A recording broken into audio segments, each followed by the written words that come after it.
What does your favorite Epic the Musical song say about you according to a psychology graduate student? Part 1. I think we should start this off strong and just have a real open, honest conversation about this song in particular. Now, as with any video that I do in these kind of series, you might just like it because it's a bop, because it has those incredible tenor notes that just send tingles down your back.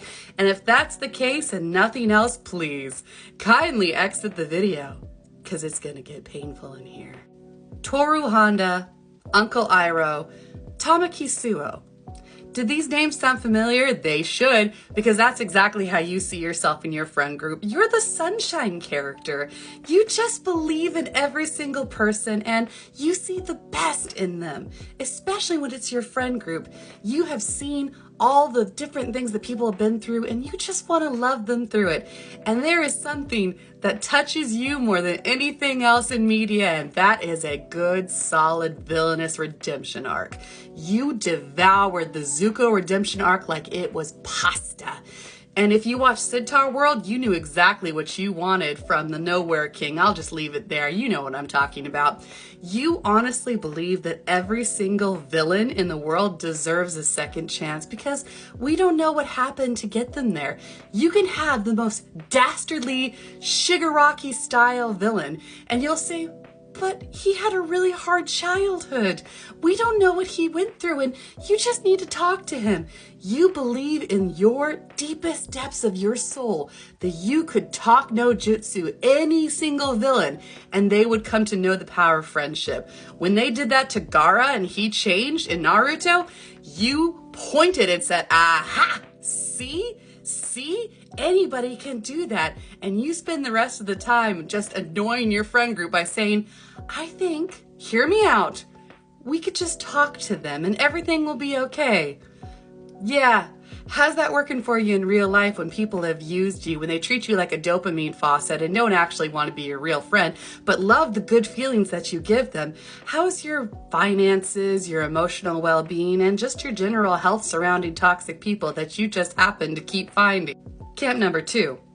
You're on the opposite side of this spectrum, and the fact that you haven't believed in a single person since you were 9, whether that was the kid that pushed you off of the slide, the person who didn't share their popsicle, your first heartbreak, or the fact that you haven't seen your dad since you don't know when, you don't believe in humanity anymore. You know that human beings are probably out for themselves and you just haven't figured out someone's game yet. How's that working for you when someone's genuinely interested, wants to have a connection with you, and you believe that they have ulterior motives? Because why would someone want to spend time with you? Why would somebody give you their trust? And yet, you have a sunshine friend, and you will defend that person with your life. Because you believe that if anything happens to them, there's no hope for humanity anymore. You haven't figured out why they are the way that they are, but you will protect them with your life because you need them to be happy, because the thought of your sunshine friend, even so much as having a sniffle from somebody hurting them, fills you with a protective rage that you haven't experienced in a very long time. You can say whatever you want about them. You can say that they're ignorant. You can say that they're naive. You can say anything that you want. Insert insult here. But the second that someone else says something about them, it's over. The friend group is coming for them. It is the ultimate battle, and no one is getting out of there alive. And camp number 3. Hello, therapist friend. How's your sleep schedule? When was the last time that you got 8 hours of sleep? Probably not in any recent memory because you're the person who's on the phone anytime someone needs you. It's 2 a.m. and you have to work the next day. It doesn't matter. You're there to talk. You're there to listen because people are hurting and they need you. Newsflash, sweetheart. They need therapy. Actual licensed therapy.